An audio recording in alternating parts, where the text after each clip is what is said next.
In the fall of 1986, something very special happened at Lindbergh High School in St. Louis, Missouri. That's when the Lindbergh teenagers stood up to their problems.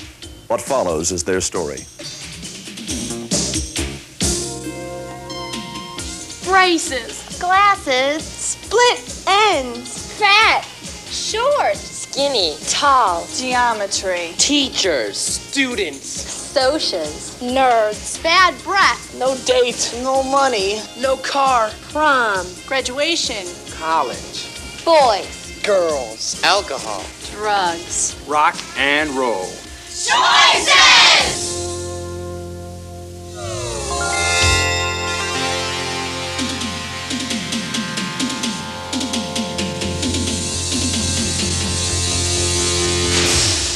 It simply happened. It was spontaneous, it wasn't planned, we didn't sit down and outline what we were going to do, it was just something that happened, and it was so good we couldn't let it stop. You don't have to be a drama teacher to know when an idea is so good you just don't want to let it stop. It happens in every business, in every field, in everyday life itself. Hi, I'm Gary Sandy, and I may be a little biased towards my profession, but when an idea does involve drama, the feelings and enthusiasm are something very special. As a professional actor for over 20 years, I know what comes when you have a hit. Almost from the very first rehearsal, it's so good you just can't let it stop. But usually the term hit doesn't refer to a high school play. After all, high school plays are just a part of growing up, and all high schools do them. We did something like 3 plays a year at Fairmont High School in Dayton, Ohio, and some of them were pretty good. Of course, life in Dayton in those days was just a little different.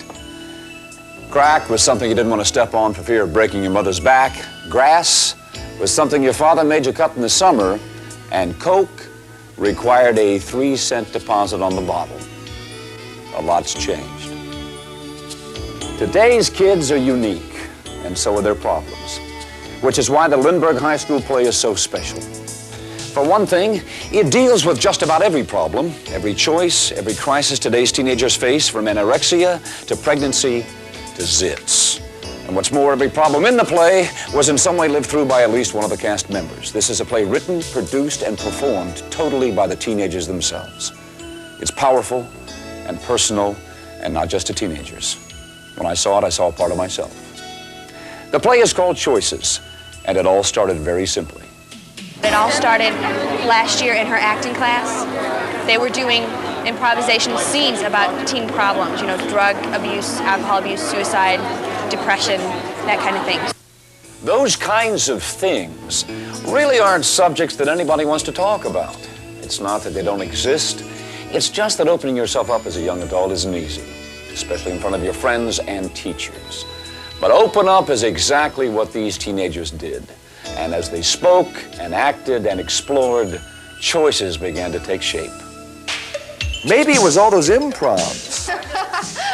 Be getting dressed. You look in the mirror like a 13-year-old does, squeezing a zit or something. A freshman. Oh my gosh, where did you get those? They're even marble, not lights or anything. Want one? Really? I don't know. 10:30? 10:30? You are 16 years old and you have a 10:30 curfew? And I don't know, this is just my way of answering. Just do anything. Yeah, that's good. Go turn your upper body. Good, now smile, see? How about this? Oh my. Maybe it was the bizarre exercises they did to loosen up, like singing and making up lyrics. Pretending to be a piece of bacon, frying. Real weird stuff. But it was weird stuff with a point. It got the kids relaxed enough and casual enough so they could really get into talking about their personal experiences, their problems, and their feelings. I kept pulling and trying to push you out of the way. And with the snow and the ice on the road, and then we went around that corner, and that damn tree was there, and you hit it, why? Eventually, the classroom improvs and monologues became more polished, and the acting class decided to take their show on the road. They put together a loose performance and brought it to the junior high school. The reaction was incredible.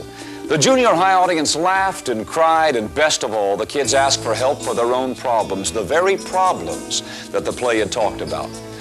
Well, it wasn't long before the story was picked up in the local papers, and Choices really took off from there. It was expanded beyond the acting class and opened up to the entire school for auditions. Choices was to become the school's official fall play. And then the cycle began all over again. Auditions, discussions, improvs, and emotions. We did improvisations for the first 3 weeks because if we weren't going to leave the writing totally up to the writers. We wanted people who were creative enough to help and could think of things on spur of the moment. Okay, Mike and Dave. Dave, you're the father, Mike, the son. And you're telling Mike that you and your wife get a divorce. Sing it to him. I mean, how do you audition people when there's no lines? Mike. It's really hard to pick a character when you don't know what kind of lines they're going to say or who they're going to be. You had to go from a gut feeling, go from how they made you feel. Mike, you gotta understand, but this doesn't mean that either one of us don't love you. Come on. No. We're still your parents.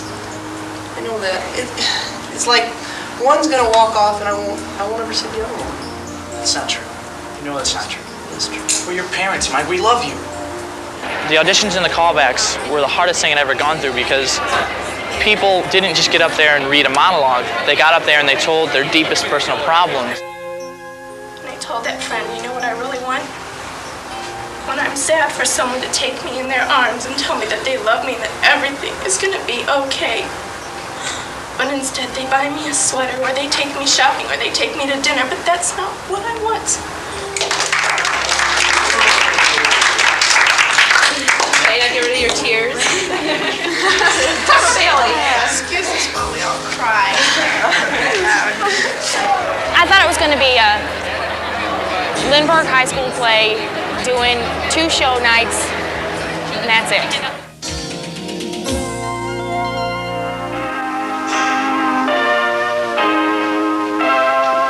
Hey, Charlie. Oh, hi, Allie. Hi, do you need a ride to the party? No, I have my car here. Okay, well then I'll see you there. You're not driving, are you? Well, yeah, I'm driving a whole bunch of people. But haven't you been drinking? Charlie, come on, what's a couple of beers? Now, you know I can hold my alcohol. Look, Allie, I don't want you to drive like this. You are not my father, and you can't tell me what I can or can't do. I'm concerned, okay? Because everyone you're taking are my friends too, and I don't want to see their names in the obituaries. Oh, really funny. I can handle myself, and I don't need you telling me how to run my life. Fine. I have my car here. If you change your mind, you know where you can find me. Yeah. When they start talking about suicide, drugs, alcohol, pregnancy, they're not talking about good things, and yet they all see them. It's silly to try to hide them.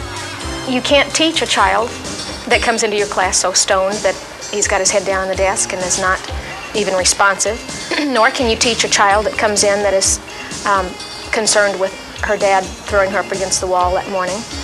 Those children are not teachable. Sometimes I think teachers and parents really feel helpless, and if they have a tool with which to work, they're really willing and anxious and enthusiastic to use that tool. And what better tool do you have than a drama?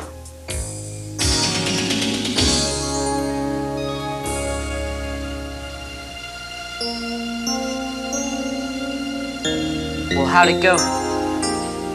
You look at me. What did the doctor say? The test was positive. Great. Just great.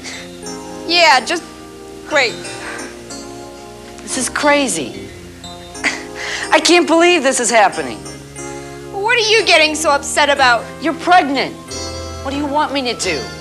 Start picking out names or something? No. No, you don't have to do anything. Just leave me alone. I'm sorry. Have you told anyone? No, I haven't told anyone. Well, have you thought about getting in? Look, I'm scared. I'm confused. I've never had to deal with anything like this before. We're talking about a life. I don't know. Well, if you don't know, how am I supposed to? I have yet to meet any of the kids who have worked on making choices who have not been significantly impacted by that experience. They are not who they were before they did it. I feel differently because I know more about it now. Before I was like a drunk driver, you know, so what? And now it's like I become that person for that 3-4 minutes, you know, and it means more. We wanted every person that came to see it to be able to relate to at least one thing in the play. Well, since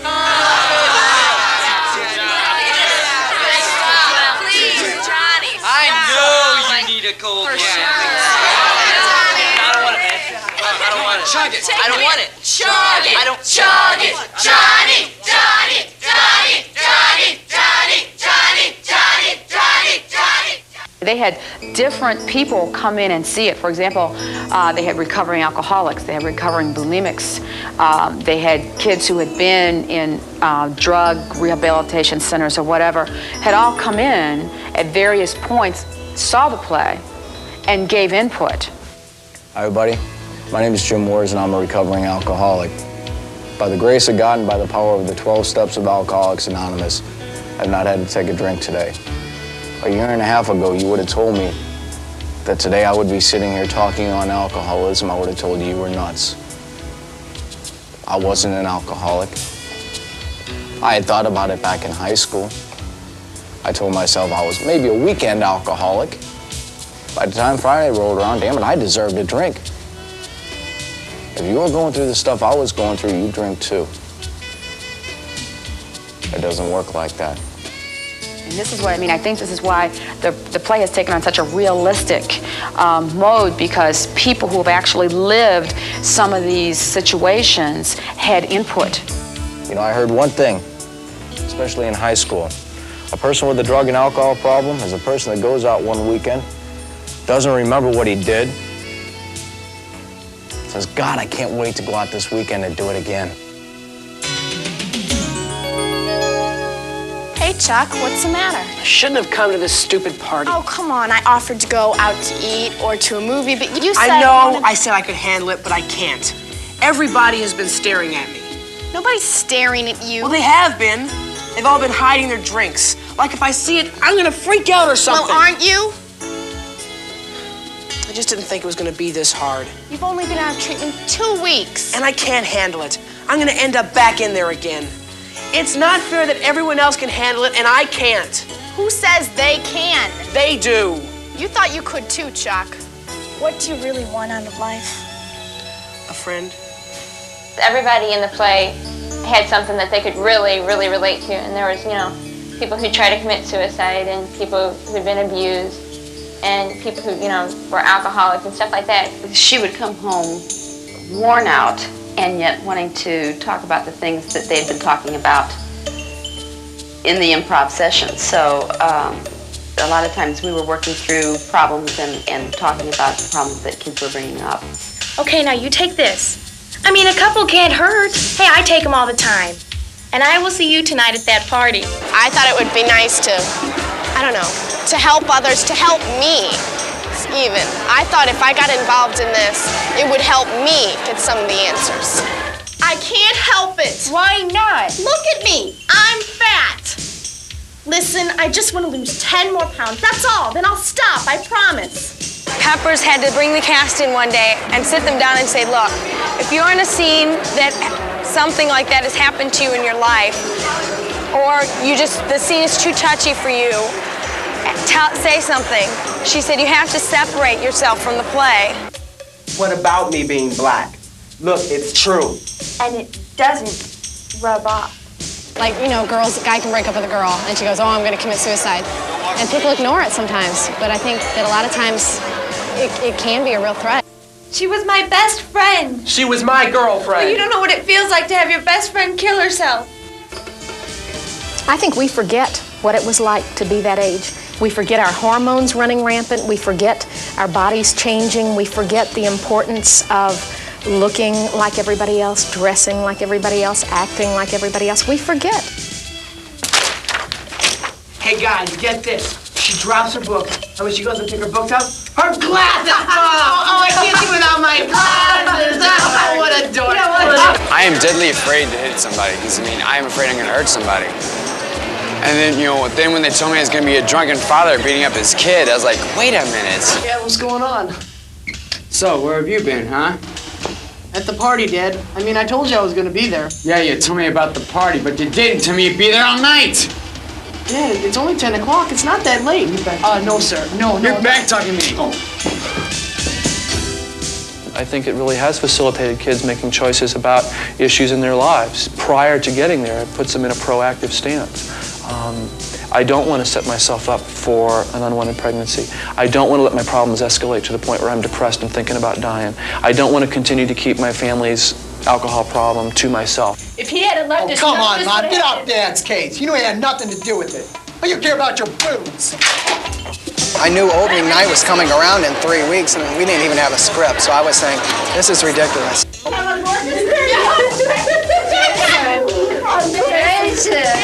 Jason, the cup was supposed to go there. I didn't think we'd get a reaction from it. I was probably the biggest complainer in this group. Me and one of my friends went to see the play, and after we saw the play, we just talked, and we both brought so many things out in the open that we didn't know about each other before, even though we've been friends for a while. Well, did he ask you? Yes. What are you gonna wear? Hey, hi guys. Hi. Come here. Where'd you have a spare set today? Look. You guys don't have to do this for my benefit, okay? So I don't have a date to homecoming. It doesn't bother me. We have a biology teacher, and she was so struck by this. She raised her hand to talk, and there was a silence. And when she was talking, she was crying. And it just struck me as, we're not doing this for us anymore, and it's not a play anymore. We're actually touching people. They had a scene of a girl whose mother was dying. Jan, come on, everybody's... What's wrong? I don't want to talk about it right now. Is it your mom again? Yes. Does she have to have another operation? What am I going to do? I don't know how to deal with death. What am I going to do if she dies? And it was so real because I, as an adult, had experienced the same thing, and the feelings that they brought out were exactly the same feelings that I had had that time. They had hit it right on the head. Here I am at this stupid party, I'm laughing, boozing it up, having a great time, and she's lying in a bed dying. Well, then you should go with her and sit with her, hope with her, and pray with her. Let her know that you feel with her, just like I do for you. Do you want me to go with you? Whether you were what we call a jock or associate or whatever, there was a message there for everybody. And you couldn't sit through the play and not have it hit you somewhere.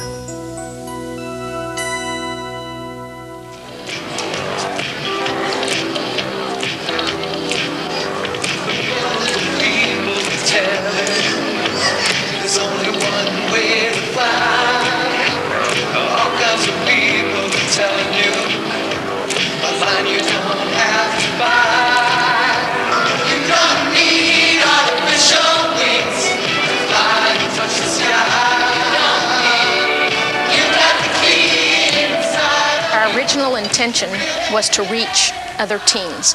What we did not expect were, I guess, two reactions. Number one, we had parents who had greater insight into their teens. And number two, we had adults who were reliving their teen years and their own problems. Not only reliving, but even confronting. More than anything, I think it has to touch the parents too, because a lot of the problems with kids today are directly caused by parents. Parents! If Susie Q jumped off the Brooklyn Bridge, would you do it too? Now, I don't want to hear another word about it, young man. Eat your broccoli. I've told you 1,000,000 times not to over-exaggerate. How many times do I have to tell you not to leave things laying around the house? By the way, have you seen my keys? Hey, will you turn that stupid music down? Wheel of Fortune's on. Why? Because I'm your mother, that's why. Now, I carried you for 9 months, and this is the thanks that I get. You always have to have the last word. Shut up! That's final. I was afraid of that negative teen problems. Well, wait a minute, what are you dealing with? I didn't want to say, well, we're dealing with sex and drugs and alcohol, because parents don't like that. It was hard for me to explain to my parents and my grandparents, what we're doing. So many of the things we're dealing with are taboo subjects. After he was in Choices, I was able to see some of the things that I'd been doing with him as being wrong. Like I would start to say something to Susan and nothing about the story about walking both ways to school, both ways uphill, Yeah, I've heard it all before, Dad. How you had to walk 10 miles to school every day. In snow up to here. Uphill. Both ways. I'm thinking, why don't you just shut up, Jerry? It doesn't do any good to say these things. My dad, I remember a thing he used to say as we were running out the door to and from, he'd always yell, all you think life is just a three-ring circus, just going all the time, just strumming on the old banjo. That was his big one. When I was your age, the only pot we ever heard of was the one in the bathroom. As long as you live under this roof, you'll do as I say. Now you just wait, young lady, till your father gets home. If you're too sick to go to school, then you're too sick to go out. Now do all your friends leave their underwear lying around? We didn't have an ounce of trouble with your sister. Ask your mother. Ask your father. Go ask your mother. Go ask your father. I'm going to give you to 3. 1, 2, 3.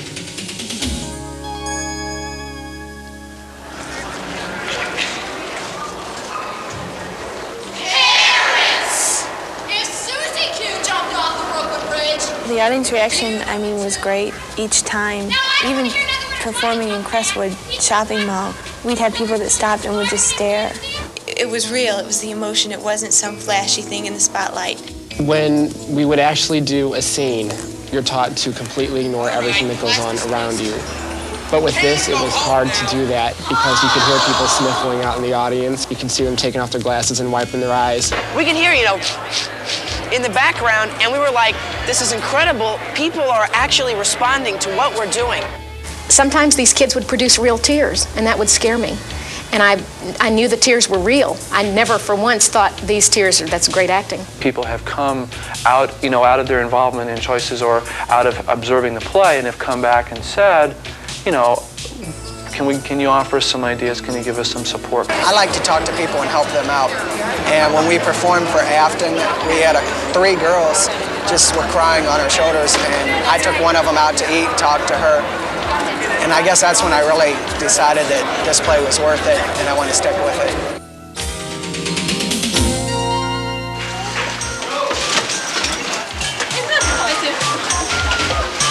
Mike, will you help me and then I'll help you? No, stop it! Responsible adult professional theater people. Let's go. Hi-ho! Hi-ho! Is that what I don't go? Don't.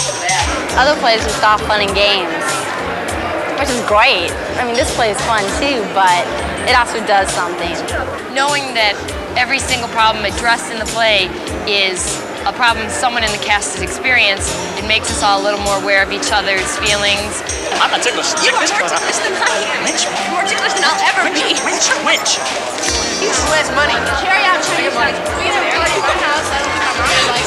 I really, in certain parts, wanted to look at the expressions and see how engaged the students were. And you could just see that they were really relating to what was happening in that play in some cases, or if not relating, thinking critically about how would I respond, what choice would I make. My friends were impressed. They thought it was going to be another lecture type thing that parents give. And when they thought it was totally from the student's point of view and the teen's point of view, they thought this is something we need to show to our parents, because they're always saying, I don't understand you kids. They watch this and they will. Mom, I'm not a baby anymore. Oh, come on. Everybody does it. You found my report card under the mattress? Dad, I'm not Wally Cleaver. You know the station wagon? Of course I spent the night at Julie's house, Mom. What'd you think? Sure, I did my research paper on the bus. I'm the only one in the world who doesn't have a car. This? I burnt myself with the curling iron. Mom, I will not go shopping if you're gonna wear those polyester bell-bottoms. Dad, don't you trust me? Aw, come on, Dad. All the guys gonna be there. Cigarettes? Oh, they're for my science project. I've got the passing puberty blues.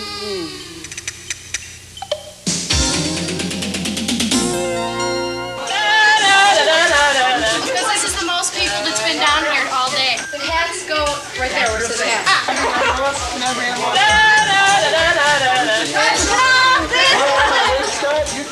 Being a teenager is like living in a pressure cooker. Look, Jason, I'm a party animal. There's a lot of strains and stresses they go through. We as parents put them through it. They put it on themselves. Teachers and fellow students put it on them. The choices, the crises, the pressure cooker. The message is that being a human being isn't easy, and it's even harder when you're a teenager. But these kids are convinced that the message is so universal, a play like theirs will work anywhere, with any audience, with any group of teenage performers. A play like Choices is such a powerful tool. All you really need are people who care. It makes you feel like you're not alone, and you know other people feel the same way you do. Another high school could easily do a project like Choices. Every high school's story would be different. I think it's important as they do it themselves. It's more important if you get out there and you with your own problems, with your own friends do it. If you're a human being and have emotions, you can do this play. 4 decades ago, about the time the parents of these kids were busy being kids themselves, a survey was taken. Educators from all over the country were asked to name the biggest problems facing the public schools for the year 1947. The number 1 problem, chewing gum on school grounds, running in the hallways, and talking too loudly in class. Well, just recently the same survey was taken by the same people. And the educators of today were asked to name the biggest problems facing the public schools for the year 1987. The list includes teenage pregnancy, teenage suicide, drug abuse, and alcohol abuse. Oh, chewing gum didn't even make the top 40.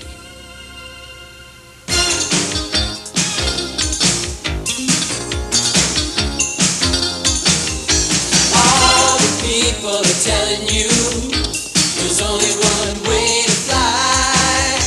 All kinds of people are selling you a line you don't have to buy. 'Cause I've been up, I've been down so deep.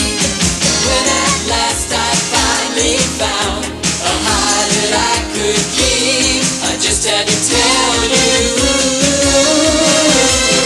you don't need artificial wings to fly and touch the sky. You got the key inside of you to really getting high. One footnote. If you'd like to start something like this at your own school, and I hope you do, we're not going to tell you exactly how to do it. That would take away from the power of the play. Remember, for a play like Choices to mean something, it has to come from you. But we are going to help. The educators involved with Choices, along with the Southwestern Bell Telephone Company, have prepared a package of material to help you get started with your own version of Choices. And it's ready for you. For a copy and for information, please write to Choices and Crises, room 921, 1010 Pine Street, St. Louis, Missouri, 63101. It's all there waiting for you. The choice is yours.